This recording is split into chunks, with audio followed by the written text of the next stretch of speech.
ನಮಸ್ಕಾರ ಸ್ನೇಹಿತರೆ, ಇವತ್ತಿನ ಕಾಲದಲ್ಲಿ ನಮ್ಮ ತಪ್ಪಾದ ಆಹಾರ ಪದ್ಧತಿಯಿಂದಾಗಿ ಮಲಬದ್ಧತೆ ಮತ್ತು ಗ್ಯಾಸ್ಟ್ರಿಕ್ ಸಮಸ್ಯೆಗಳು ಸಾಮಾನ್ಯವಾಗಿದೆ. ಹೊಟ್ಟೆ ಸರಿಯಾಗಿ ಕ್ಲೀನ್ ಆಗಿಲ್ಲ ಅಂದ್ರೆ ಇಡೀ ದಿನ ಕಿರಿಕಿರಿ ಅನಿಸುತ್ತೆ.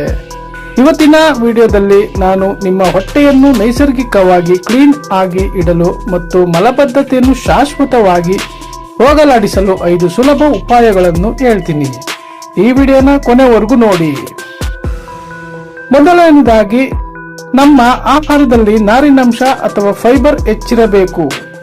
ಸೇಬು, ಪಪ್ಪಾಯಿ ಮತ್ತು ಹಸಿರು ತರಕಾರಿಗಳನ್ನು ಹೆಚ್ಚಾಗಿ ಬಳಸಿ.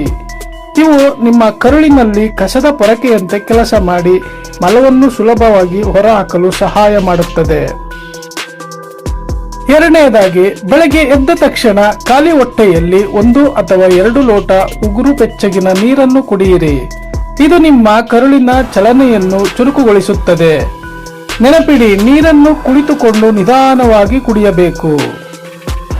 ಇನ್ನು ಮೂರನೆಯದಾಗಿ, ನಮ್ಮಲ್ಲಿ ಹೆಚ್ಚಿನವರು ವೆಸ್ಟರ್ನ್ ಟಾಯ್ಲೆಟ್ ಬಳಸುತ್ತಾರೆ, ಆದರೆ ಇದು ನಮ್ಮ ಕರುಳಿನ ರಚನೆಗೆ ಪೂರಕವಾಗಿಲ್ಲ. ಮಲ ವಿಸರ್ಜನೆ ಸಮಯದಲ್ಲಿ ನಿಮ್ಮ ಪಾದಗಳ ಕೆಳಗೆ ಒಂದು ಸಣ್ಣ ಸ್ಟೂಲ್ ಇಟ್ಟುಕೊಳ್ಳಿ. ಇದು ಸ್ಕ್ವಾಟಿಂಗ್ ಭಂಗಿಯನ್ನು ಸೃಷ್ಟಿಸಿ ಮಲ ಸುಲಭವಾಗಿ ಹೊರಬರಲು ದಾರಿ ಮಾಡಿಕೊಡುತ್ತದೆ. ನಾಲ್ಕನೆಯದಾಗಿ, ರಾತ್ರಿ ಊಟ ಮಾಡಿದ ತಕ್ಷಣ ಮಲಗಬೇಡಿ. ಊಟ ಮತ್ತು ನಿದ್ದೆಯ ನಡುವೆ ಕನಿಷ್ಠ 3 ಗಂಟೆಗಳ ಅಂತರವಿರಲಿ. ಇದು ಜೀರ್ಣಕ್ರಿಯೆಗೆ ಸಾಕಷ್ಟು ಸಮಯ ನೀಡುತ್ತದೆ ಮತ್ತು ಬೆಳಗ್ಗೆ ಹೊಟ್ಟೆ ಹಗುರವಾಗಲು ಸಹಾಯ ಮಾಡುತ್ತದೆ.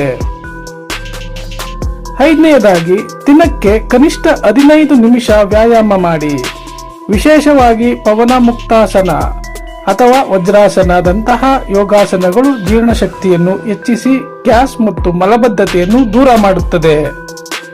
ನೋಡಿದ್ರಲ್ಲ, ಈ 5 ಸರಳ ಬದಲಾವಣೆಗಳನ್ನು ನಿಮ್ಮ ಜೀವನದಲ್ಲಿ ಅಳವಡಿಸಿಕೊಂಡರೆ ನಿಮ್ಮ ಜೀರ್ಣಕ್ರಿಯೆ ಸುಧಾರಿಸುವುದಲ್ಲದೆ ನೀವು ದಿನವಿಡೀ ಲವಲವಿಕೆಯಿಂದ ಇರಬಹುದು.